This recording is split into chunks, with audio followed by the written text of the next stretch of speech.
Frankie Edgar vs. Cub Swanson 2 co-headlines UFC Fight Night, Barboza vs. Lee this April 21, 2018 at the Boardwalk Hall in Atlantic City, New Jersey.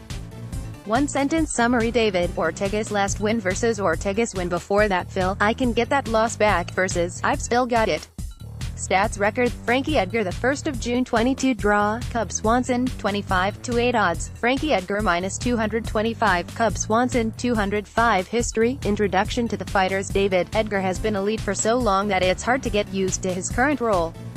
He's not quite a gatekeeper, but his loss to Ortega solidified his status as a contender, which is to say, not anymore. Is on the cusp of Carlos Condit territory, another loss away from a tough downward trajectory? I don't think so. His style just doesn't lend itself to tough losses against multiple fighters. But he's no longer in the UFC's megacity as the once diminutive judge, jury, and executioner. Phil, in many ways, Edgar has been rolling the dice throughout his career.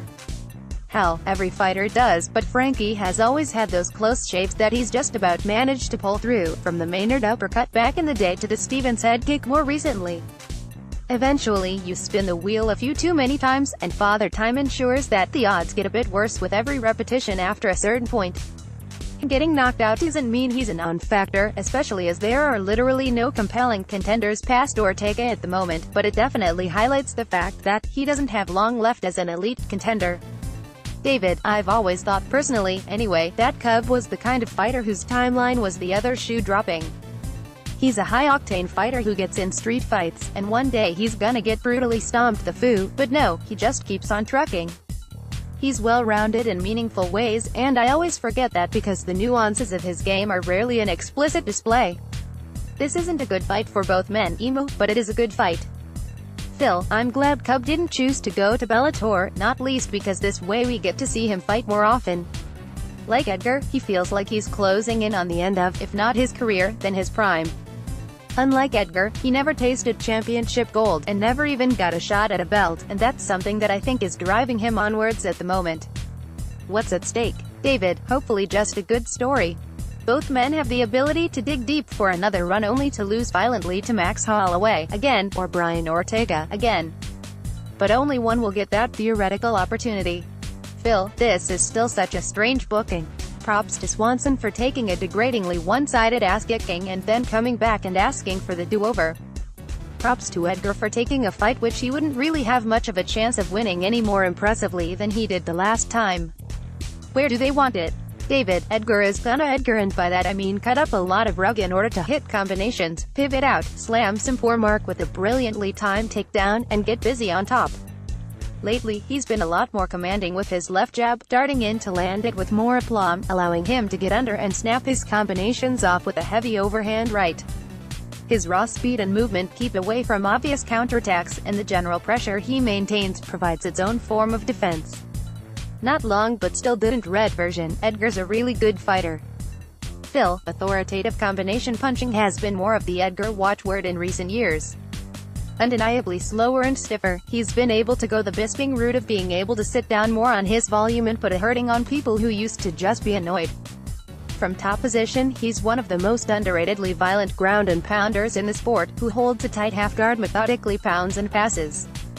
In the lower weight classes it's basically Edgar, DJ, and then everyone else a good long way behind for top position players who can hold a position and put a serious hurting on their opponent. Like his teammate Corey Anderson, Edgar can occasionally outstay his welcome by becoming predictable with his defense, but it rarely happens more than once. It's just that in his last fight, once was enough. David Swanson is a fan favorite in every sense of the word. He's a flashy fighter, but unlike a Yair Rodriguez, the gods bless him, the flash has real purpose and insight behind it. With his deft, subtle movements, he keeps himself in secure positions to unleash cartwheel kicks, oblique meat soothers, that stuff they do from only the strong, and overhand rights that are not thrown, but teleport. But focusing on footwork, he's not as out of position as you'd suspect, and so he continues to carve out a very successful career for himself even when some hotshot prospect, no not Artem Lobov, is looking at him like a stepping stone. Phil, Cub Swanson is a strange mixture of organic and well-coached. He has a great jab when he uses it, but often eschews it in favor of throwing huge arcing shots from outside his opponent's vision. he needs to step inside in order to make sure these shots aren't just telegraphed flailings, by stepping up the middle as his strikes come in around, and so this requires a very specific kind of courage. This is one of the reasons why Swanson is such a favorite not just among fans, but among other fighters. Like a Diaz or a Condit, you get the impression that he simply fights exactly how he wants to. Insight from previous fights. David, I don't think there's much to be learned from their respective fights with Brian Ortega, but a few things are worth nothing.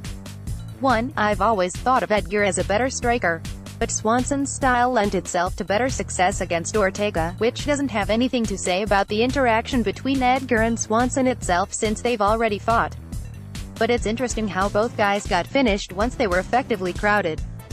Edgar's finish was obvious, taking an elbow that caved in his hippocampus and all, but Swanson was getting jabbed pretty good until they clinched. My point? Swanson should cut in with those elbows like Ortega.